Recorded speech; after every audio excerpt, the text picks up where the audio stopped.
ಶ್ರೀನಿವಾಸತ್ತೆ. ಹರೇ ಶ್ರೀನಿವಾಸಮ್ಮ. So ಇವತ್ತು ಕುಸ್ಮಾಸ್ ಬ್ರಾಹ್ಮಣ್ kitchen ಅಲ್ಲಿ ಏನ್ ತೋರಿಸ್ತಾ ಇದ್ದೀರಾ? ವಾಂಗಿಬಾತ್. ಪೋಹ ವಾಂಗಿಬಾತ್. ಅವಲಕ್ಕಿ ವಾಂಗಿಬಾತ್ ನಮ್ಮ ಭಾಷೆದಾಗ. ಪೋಹ ವಾಂಗಿಬಾತ್. ಇದೇನು ಬದನೆಕಾಯಿ ಊರಿಗೆ ಹೋಗಿದ್ವಿ ಉಡುಪಿಗೆ, ಗುಳ್ಳ ತಗೊಂಡ್ಬಂದಿದ್ದೆ. ಓ, ವಾದಿರಾಜನ್ ಗುಳ್ಳ ತಗೊಂಡ್ ಬಂದಿದ್ದೆ, ಅದಕ್ಕೆ ಮಾಡಿ ತೋರ್ಸೋಣ ಅಂತ ವಾಂಗಿಬಾತ್. ಓಕೆ ಓಕೆ ಅತ್ತೆ, ಸ್ಟಾರ್ಟ್ ಮಾಡ್ಬಿಡೋಣವಾ? ಓಕೆ, ಬಾಂಡ್ಲೆ ಕಾಯಕ್ಕೆ ಇಟ್ಕೊಂಡಿದ್ದೀರಾ. ಎಷ್ಟು ಚಮಚ ಎಣ್ಣೆ? 4 ಟೇಬಲ್ ಸ್ಪೂನ್ ಎಣ್ಣೆ ಹಾಕ್ಕೊಂತ ಇದ್ದೀನಿ. ಓಕೆ, 3 4. ಇದಕ್ಕೆ ಸ್ವಲ್ಪ ಎಣ್ಣೆ ಜಾಸ್ತಿ ಬೇಕಾ? ಬೇಕು. ಎಣ್ಣೆ ಅವಲಕ್ಕಿ ಅಲ್ವಾ, ಎಣ್ಣೆ ಜಾಸ್ತಿ ಕುಡಿಯುತ್ತೆ. 4 ಹಾಕಿದ್ದೀನಿ. ಆಮೇಲೆ ನೋಡ್ಕೊಂಡು ಇನ್ನೊಂದು ಸ್ಪೂನ್ ಹಾಕಿರ್ಬರ್ತದ, ಈಗ ಬೇಯ್ಲಕ್ಕೆ ಇಟ್ಟಿರ್ತೀವಲ್ಲ ಓಕೆ ಅವಾಗ. ಇದು 1 ಸ್ಪೂನ್ ತೊಗೊಂಡಿದ್ದೀನಿ, ಸಾಸಿವೆ ಜೀರಿಗೆ ಸೇರಿಸ್ಕೊಂಡು ಇದು ಹಾಕ್ಕೊತಾ ಇದ್ದೀನಿ. ಇದು 1 ಸ್ಪೂನು ಕಡಲೆಬೇಳೆ, ಉದ್ದಿನಬೇಳೆ, ಎಲ್ಲ ಟೀ ಸ್ಪೂನ್ಗಳು ಇದು ಹಾಕ್ತಾ ಇದ್ದೀನಿ. ಹಿಂಗು, ಸ್ವಲ್ಪ ಹಿಂಗು, ಆಮೇಲೆ ಅರ್ಶಿನ ಹಾಕೋಣ ಸ್ವಲ್ಪ. ಓಕೆ, 1/4 ಟೀ ಸ್ಪೂನು ಅರ್ಶಿನ ಹಾಕೋಣ, 1/4 ಟೀ ಸ್ಪೂನ್ ಅರ್ಶಿನ. ಆಮೇಲೆ ಕರಿಬೇವು, 2 ಕಡ್ಡಿ ಕರಿಬೇವು. ಆಮೇಲೆ ಇವಾಗ ಬಟಾಣಿ ಸೀಸನ್ ಅಲ್ಲ, ಬಟಾಣಿ ಸಿಕ್ಕುತ್ತೆ ಚೆನ್ನಾಗಿ, ಬಟಾಣಿ ಹಾಕ್ಕೊಂಡಿದ್ದೀನಿ. ಹಸಿ ಬಟಾಣಿ ಇಲ್ಲ ಅಂದರೆ ಕಡಲೆಕಾಯಿ ಬೀಜ ಹಾಕ್ಕೋಬೋದು ಆಮೇಲೆ ಬೇಕಾದರೆ. ಬಟಾಣಿ ಇಲ್ಲ ಅಂದರೆ ಎರಡೂ ಹಾಕೋಬೋದು. ಎರಡೂ ಹಾಕ್ಕೊಂಡ್ರೆ ಚೆನ್ನಾಗಿರ್ತದ. ನಾನಿಲ್ಲಿ ಒಂದೇ ತೊಗೊಂಡಿದ್ದೀನಿ, ಬಟಾಣಿ ಇದೆ ಅಂತ ಬಟಾಣಿ ತೊಗೊಂಡಿದ್ದೀನಿ. ಇದು ಸ್ವಲ್ಪ ಬೇಯಲಿ, ಮುಚ್ಚಿಟ್ಬಿಡೋಣ. ವಾದಿರಾಜ ಗುಳ್ಳ ಇದು ಮಡಿಗೆ ಬರುತ್ತೆ. ಇದ್ರದ್ದು ಸ್ಟೋರಿ ಏನತ್ತೆ? ಯಾಕಂದ್ರೆ ಬದನೆಕಾಯಿ ಮಡಿಗೆ ಬರಲ್ಲ ಅಲ್ವಾ? ಇದ್ರದ್ದು ವಾದಿರಾಜರ ಗುಳ್ಳದ್ದು ಸ್ಟೋರಿ ಏನತ್ತೆ? ಅದು ಏನೋ ವಾದಿರಾಜರ ಗುಳ್ಳ, ವಾದಿರಾಜರಿಗೆ ಯಾರೋ ಭಕ್ತಾದಿಗಳು ಅವ್ರ ಜಮೀನಲ್ಲಿ ಬೆಳೆದಿದ್ದು ಕೊಟ್ಟಿದ್ರಂತೆ. ಅವತ್ತಿಂದ ಅವರು ಭಕ್ತಿಯಿಂದ ಅದನ್ನ ತಗೊಂಡು ಇದು ಮಾಡ್ತಾ ಇದ್ರಂತೆ. ಅದಕ್ಕೆ ಉಡುಪಿನಲ್ಲಿ ಅಲ್ಲೆಲ್ಲ ಇದು ಬರುತ್ತೆ ಮಡಿಗೆ, ಅಡುಗೆಗೆಲ್ಲ ಯೂಸ್ ಮಾಡ್ಕೊತಾರೆ ಅವರು. ಈ ವಾದಿರಾಜಗುಳ್ಳ ಎಲ್ಲರೂ ಮಾಡ್ತಾರೆ, ಅದಕ್ಕೆ ಮಡಿಗೆ ಬರುತ್ತೆ ಅಂತ. ನನಗೆ ಅದೇ ಒಂದು ಡೌಟ್ ಇತ್ತು, ಈ ಬದನೆಕಾಯಿ ಬರಲ್ಲ. ಇದು ಬೇರೆನೇ ಇರುತ್ತೆ ನೋಡಿ, ದೊಡ್ಡದಾಗಿ ದಪ್ಪಕ್ಕೆ. ಅದು ಬದನೆಕಾಯಿ ಅಂದ್ರೆ ಮಾಮೂಲಿ ಚಿಕ್ಕದು ಇರುತ್ತೆ, ಬರಲ್ಲ ಅದು. ಇದು ಬೇಗ ಬೇಯುತ್ತಾ? ಬೇಯುತ್ತೆ, ಭಾಳ ತುಂಬ ಜಲ್ದಿ ಬೇಯುತ್ತೆ. ಮತ್ತು ನೀರು ಹಾಕೋದೇನು ಬೇಕಾಗಿಲ್ಲ ಇದಕ್ಕೆ. ಹುಣಸೆ ರಸ ಇಟ್ಕೊಂಡಿದ್ದೀನಿ, ಹಾಕ್ತೀನಿ. ಹುಳಿ ಬೇಕಲ್ಲ ಇದಕ್ಕೆ. ಇದು ಇಷ್ಟು ಹುಣಸೆ ರಸ ತೊಗೊಂಡಿದ್ದೀನಿ. ಒಂದು ಚಿಕ್ಕ ನಿಂಬೆ ಹಣ್ಣಿನ ಗಾತ್ರ ಹುಣಸೆ ಹಣ್ಣು ಹಾಕಿ ಮುಚ್ಚಿಟ್ಕೊಳ್ಳೋ, ಬೇಯ್ಲಿ ಅಂತ. ಹುಣಸೆ ರಸದಲ್ಲಿ ನೀವು ಬೇಯಿಸ್ತಾ ಇದ್ದೀನಿ. ಇನ್ನು ಉಪ್ಪು ಹಾಕಿಲ್ಲ? ಆಮೇಲೆ ಹಾಕೋಣ ಉಪ್ಪು. ಕಾಯಿಗೆಲ್ಲ ಉಪ್ಪು ಹಿಡಿದು ಬಿಡ್ತದೆ, ತಿಂದ್ರೆ ಚೆನ್ನಾಗಿರಲ್ಲ, ಅದಕ್ಕೆ ಹಾಕಲ್ಲ. ಸೊ ಇದೊಂದು ಟಿಪ್ ನಾವು ಫಾಲೋ ಮಾಡಬೇಕು. ಉಪ್ಪು ಆಮೇಲೆ ಹಾಕೋಬೇಕು, ಹುಣಸೆ ರಸದಲ್ಲಿ ಕಾಯಿ ಬೇಯಬೇಕು. ಇದಾಗಿದೆಯಾ ಇವಾಗ? ನೋಡ್ತೀನಿ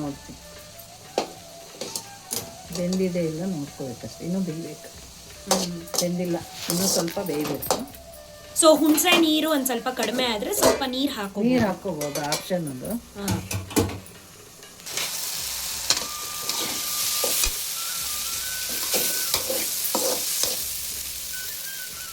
ಬೆಂದಿದೆ ಈಗ ನೋಡು, ಹಿಂಗಂದ್ರೆ ಮೆತ್ತಗಾಗುತ್ತೆ ಈಗ. ಇದಕ್ಕೆಲ್ಲ ಮಸಾಲೆ ಉಪ್ಪು ಎಲ್ಲ ಹಾಕೋಣ. ರುಚಿಗೆ ತಕ್ಕಷ್ಟು ಉಪ್ಪು. ಓಕೆ, 1.5 ಸ್ಪೂನ್ ಹಾಕಿದ್ದೀನಿ ಉಪ್ಪು. ನಿಮ್ಮ ಅಳತೆ ನೋಡಿ ಇದು ಮಾಡಿಕೊಡ್ರಿ ಅಷ್ಟೇ. ಇದ್ರದ್ದು ವಾದಿರಾಜರ ಗುಳ್ಳದ್ದು ಸ್ಟೋರಿ ಏನತ್ತೆ? ಅದು ಏನೋ ವಾದಿರಾಜರ ಗುಳ್ಳ, ವಾದಿರಾಜರಿಗೆ ಯಾರೋ ಭಕ್ತಾದಿಗಳು ಅವ್ರ ಜಮೀನಲ್ಲಿ ಬೆಳೆದಿದ್ದು ಕೊಟ್ಟಿದ್ರಂತೆ. ಅವತ್ತಿಂದ ಅವರು ಭಕ್ತಿಯಿಂದ ಅದನ್ನ ತಗೊಂಡು ಇದು ಮಾಡ್ತಾ ಇದ್ರಂತೆ. ಅದಕ್ಕೆ ಉಡುಪಿನಲ್ಲಿ ಅಲ್ಲೆಲ್ಲ ಇದು ಬರುತ್ತೆ ಮಡಿಗೆ, ಅಡುಗೆಗೆಲ್ಲ ಯೂಸ್ ಮಾಡ್ಕೊತಾರೆ ಅವರು. ಈ ವಾದಿರಾಜಗುಳ್ಳ ಎಲ್ಲರೂ ಮಾಡ್ತಾರೆ, ಅದಕ್ಕೆ ಮಡಿಗೆ ಬರುತ್ತೆ ಅಂತ. ನನಗೆ ಅದೇ ಒಂದು ಡೌಟ್ ಇತ್ತು, ಈ ಬದನೆಕಾಯಿ ಬರಲ್ಲ. ಇದು ಬೇರೆನೇ ಇರುತ್ತೆ ನೋಡಿ, ದೊಡ್ಡದಾಗಿ ದಪ್ಪಕ್ಕೆ. ಅದು ಬದನೆಕಾಯಿ ಅಂದ್ರೆ ಮಾಮೂಲಿ ಚಿಕ್ಕದು ಇರುತ್ತೆ, ಬರಲ್ಲ ಅದು. ಇದು ಬೇಗ ಬೇಯುತ್ತಾ? ಬೇಯುತ್ತೆ, ಭಾಳ ತುಂಬ ಜಲ್ದಿ ಬೇಯುತ್ತೆ. ಮತ್ತು ನೀರು ಹಾಕೋದೇನು ಬೇಕಾಗಿಲ್ಲ ಇದಕ್ಕೆ. ಹುಣಸೆ ರಸ ಇಟ್ಕೊಂಡಿದ್ದೀನಿ, ಹಾಕ್ತೀನಿ. ಹುಳಿ ಬೇಕಲ್ಲ ಇದಕ್ಕೆ. ಇದು ಇಷ್ಟು ಹುಣಸೆ ರಸ ತೊಗೊಂಡಿದ್ದೀನಿ. ಒಂದು ಚಿಕ್ಕ ನಿಂಬೆ ಹಣ್ಣಿನ ಗಾತ್ರ ಹುಣಸೆ ಹಣ್ಣು ಹಾಕಿ ಮುಚ್ಚಿಟ್ಕೊಳ್ಳೋ, ಬೇಯ್ಲಿ ಅಂತ. ಹುಣಸೆ ರಸದಲ್ಲಿ ನೀವು ಬೇಯಿಸ್ತಾ ಇದ್ದೀನಿ. ಇನ್ನು ಉಪ್ಪು ಹಾಕಿಲ್ಲ? ಹಾಕಿಲ್ಲ, ಆಮೇಲೆ ಹಾಕೋಣ ಉಪ್ಪು. ಕಾಯಿಗೆಲ್ಲ ಉಪ್ಪು ಹಿಡಿದು ಬಿಡ್ತದೆ, ಚೆನ್ನಾಗಿ ತಿಂದ್ರೆ ಚೆನ್ನಾಗಿರಲ್ಲ. ಅದಕ್ಕೆ ಹಾಕ. ಸೊ ಇದೊಂದು ಟಿಪ್ ನಾವು ಫಾಲೋ ಮಾಡ್ಬೇಕು. ಉಪ್ಪು ಆಮೇಲೆ ಹಾಕೋಬೇಕು. ಹುಣಸೆ ರಸದಲ್ಲಿ ಕಾಯಿ ಬೇಯಬೇಕು. ಇದಾಗಿದೆಯಾ ಇವಾಗ? ನೋಡ್ತೀನಿ ಬೆಂದಿದೆ ಇಲ್ಲ ನೋಡ್ಕೋಬೇಕು.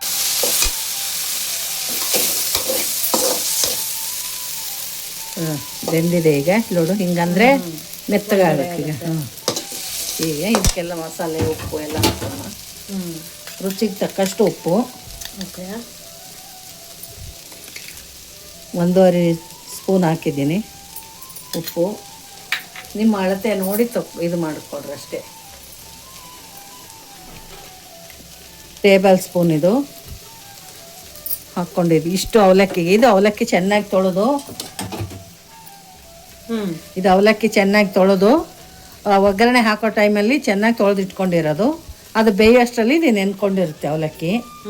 ಇವಾಗ ಮಸಾಲೆ ಎಲ್ಲ ಹಾಕೋಣ. ಇದು ಗಟ್ಟಿ ಅವಲಕ್ಕಿ 3 ಸ್ಪೂನ್ ಹಾಕಿದ್ದೀನಿ. ಇದಕ್ಕೆ ಬೇಕು ಅನ್ನೋರು ಇನ್ನೊಂದು ಸ್ವಲ್ಪ ಅಚ್ಚ ಖಾರದ ಪುಡಿನೂ ಹಾಕ್ಕೋಬೋದು. ಖಾರ ತುಂಬ ಬೇಕು ನಮಗೆ ಚೆನ್ನಾಗಿರ್ಬೇಕು ಅಂದರೆ.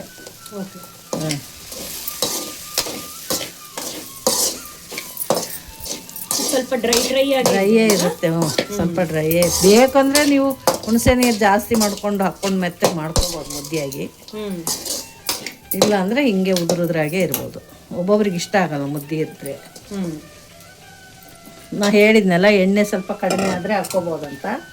ಇವಾಗ ಇನ್ನೊಂದು 2 ಸ್ಪೂನ್ ಎಣ್ಣೆ ಹಾಕ್ಕೊಂಡು, ಸ್ವಲ್ಪ ಕಡಿಮೆ ಆಗಿದೆ, ಡ್ರೈ ಆಗಿದೆ, ಅದಕ್ಕೆ 2 ಸ್ಪೂನ್ ಹಾಕ್ಕೊಂಡಿದ್ದೀನಿ. ತುಂಬಾ ಡ್ರೈ ಆಗಿದ್ರು ಚೆನ್ನಾಗಲ್ಲ. ಅದು ಅವಲಕ್ಕಿ ಮೊದಲು ತಿನ್ಲಿಕ್ಕಾಗಲ್ಲ.